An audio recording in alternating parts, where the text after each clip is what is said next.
Morning, everybody, and welcome to the this meeting of the Dorset Council Northern Area Planning Committee. I'm Councillor Sherry Jesperson, chair of this committee.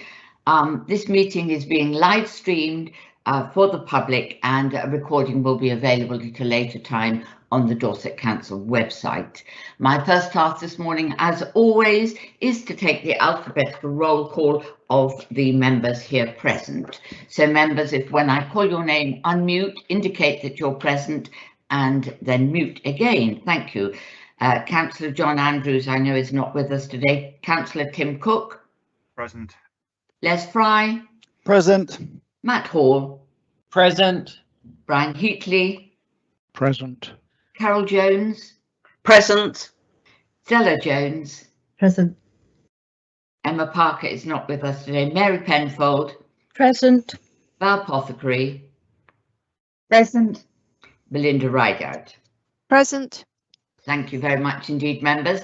And may I particularly welcome Councillor Stella Jones. This is her first meeting with us on this planning committee, though I know she is a very experienced at planning matters on other committees. Stella, you're very welcome to join our happy band. Thank you. I have spent 40 years on a planning committee at West Dorset, so I know all about planning. You know your stuff. That's lovely. Well, you're very welcome, Stella.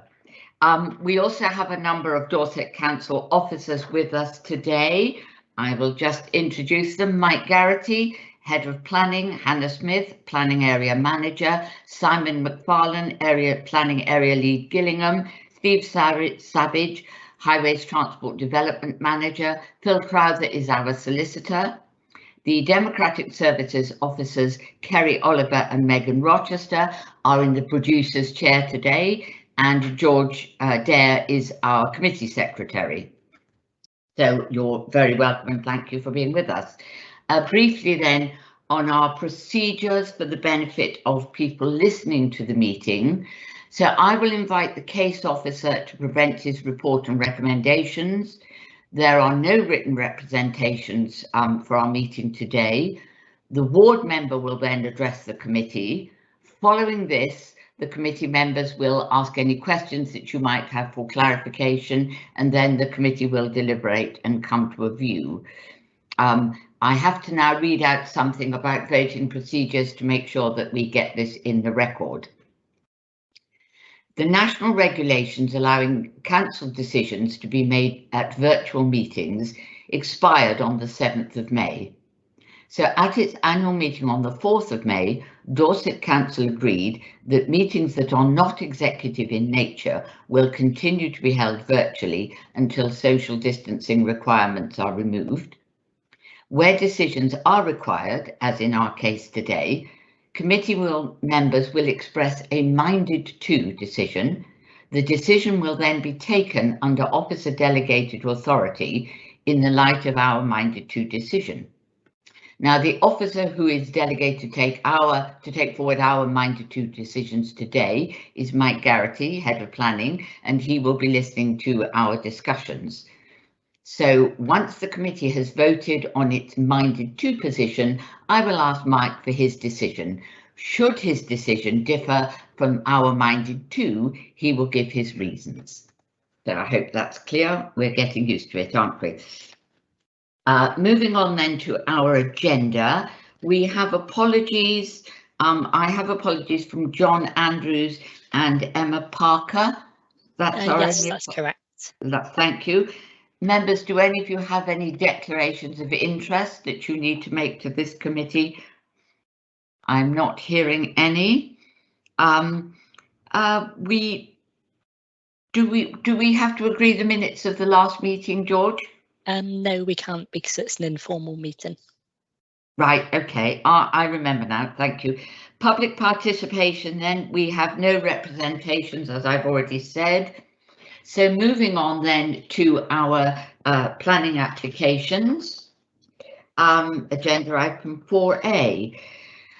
Members, we are familiar with this planning scheme. We've seen it several times before this committee, so we know all about it. Today, we're being asked to consider an application for a variation of conditions 3 and 10 to allow for the relocation of the site compound and associated access.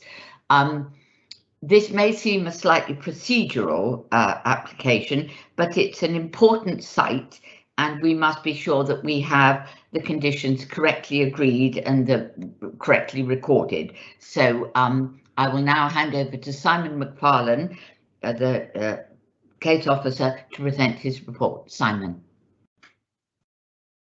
Thank you, Sherry, and thanks for that helpful introduction to the application. I will just get my presentation up.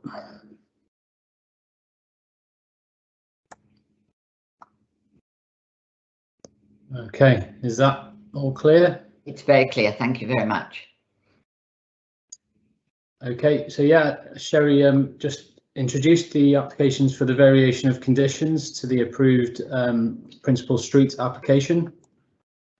Just by way of background, I'm sure you're all fairly familiar with this, but the application is for a key piece of infrastructure that is to serve the Gillingham Southern Extension, which is a strategic allocation for about 1,800 homes, business parks, schools and other types of infrastructure.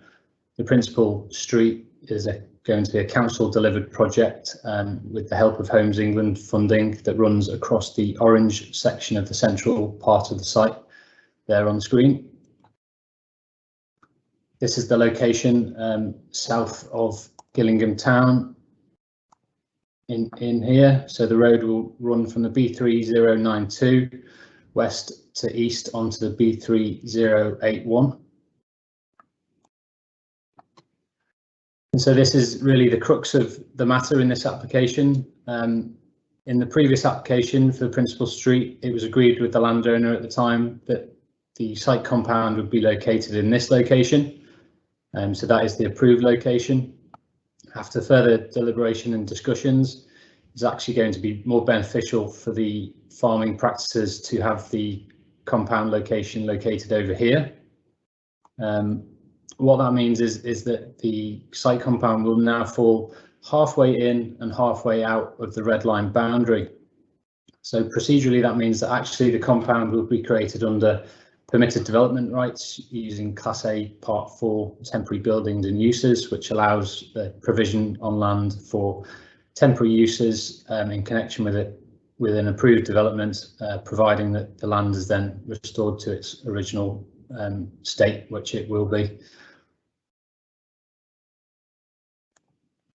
So just in more detail, this formed part of the approved construction environmental management plan. This was the original approved compound area, and we can see where the access is down here, taking on to Cole Street Lane.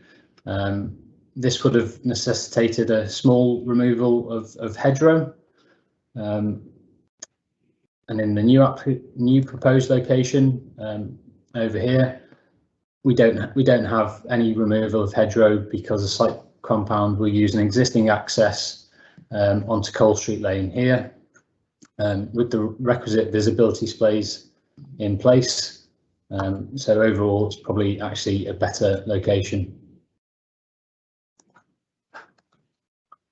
As a result of the change in location, the archaeological works that were going to have to take place, shown here in Area B, are no longer necessary at this particular point in time.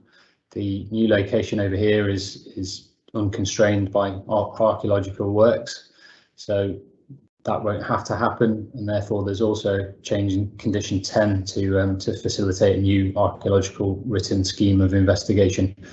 These works will eventually be picked up by the developer of this part of the site.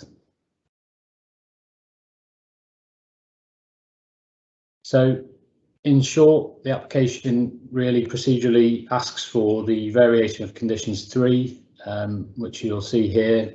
The date changes because the document's been updated from the 10th of June to the 28th of April. So the 28th of April document now includes the plan with the revised compound location. And condition 10, the dated document, changes from February to May 2021 to reflect the works that no longer need to be required. And so quite a short presentation today, but in conclusion, the site is allocated in the local plan. The principal street has planning permission. The works planned to start imminently in August 2021. This application, whilst it effectively is only asking for the variation of conditions 3 and 10, it will result in the issue of a brand new consent. So we do have to think about if there are any other issues, but officers consider that there are no material considerations which would warrant refusal of this application to amend the site compound location and subsequent variation of conditions, and no other matters have changed since the first approval, and therefore the recommendation is to approve. Thank you, Chair, and back to you. Thank you very much indeed. That's very helpful. Steve Savage, would you like to say a word about the new access? Thank you, Chair. Thanks, Simon, for showing that plan. As you can see, the new access is the yellowy colour strip on the bend. In terms of visibility, it's situated on the outside of a bend, so visibility both to the right and left is superior to the previous access. The green area that you can see, and you can note from the photo, there is quite a high area of vegetation on the opposite side of the bend, which the plan indicates that will be cut down to provide driver visibility, not only for people leaving the site, but for drivers travelling along the lane. So that's an improvement. The pluses here are the lesser impact on vegetation and the hedgerow, optimum position on the bend. And you may recall when we previously talked about the construction access that's been formed from the B3081, the eastern end of the site, that the construction management procedure for this is that they will be utilising a banksman and enforcing that it's right turns only out of the site. So again, that's an important point to note. But the Highway Authority SATS Chair is fully supportive of the application. That's very helpful. Thank you very much indeed. As I said earlier, we have no public representations on this application at this time. David Walsh, there are 3 ward members for Gillingham. 2 of them are members of this committee, but David Walsh is going to speak in the ward members slot, and the other 2 ward members can speak as members of this committee. David, what would you like to tell us? Thank you very much, Chairman. Here are some words that you never hear from me. I'm going to be very brief here. I mean, I could go into some rhetoric with what's in the news presently and talk about when Sajid Javid was Minister for Communities and came to Gillingham in 2015 and held up Gillingham community as an exemplar of how he wanted to see future development in this country. And that was master plan led by the community. And this was. And there's only one person here, the new member, who hasn't heard me speak about the Southern Extension, which we've been working on for the last 10 years. Now, one of the issues you have, and this is everywhere, when these things don't come around, you start getting speculative developers trying to come in around the back door. And as I've said, Gillingham communities have planned this. And it's a shame when people say to me, David, when is this actually going to happen? Because there's developers that we don't want trying to put development in that we haven't planned for. And so it's great when you ask communities to come along and do the master planning, but then you've got to be seen to deliver it. So, I mean, it's right. It's a very good report from Simon, very comprehensive yet concise. Now, as Simon said, the site is allocated in the Northern Local Plan. The principal sheep has planning permission, and there are no material considerations which would warrant refusal. And I think the most important sentence in the whole of this document, which would support this development which the community wants, that the variation of conditions should be approved without any further delay. Because please, no more delay. Let's just get on with this. The community have been grown up about this. Development was coming. They've taken control. They've planned it. Let us deliver it for them. So I'll shut up there, Chairman. Thank you very much for the opportunity. Thank you very much indeed. Yes, that was from the heart, wasn't it? I think some of us who've known this development wind it, the wheels of planning grind slow, and this is certainly a case of that. We've done a very good job, but it's taking a long time. So I have a Councillor Fries, yours a question? It's a proposal. No, can we? I'll take questions first, if you don't mind. Councillor Cook, you have a question. Thank you, Chairman. It's just one of traffic management, so I think this is probably one for Steve. Looking at that access, it seems that both coming in and coming out is going to have to be one way only because of the acute angle that any vehicle would have to take coming from the east. I was just wondering, does this present any issues with traffic management off the 3092? If I may, Chair, Yes, the intention, Councillor, is that the construction access, which I mentioned previously, is formed from the B3081 at the eastern end, and we had an application go to committee a few months ago to secure that. So the intention is that the construction access will be from there alone.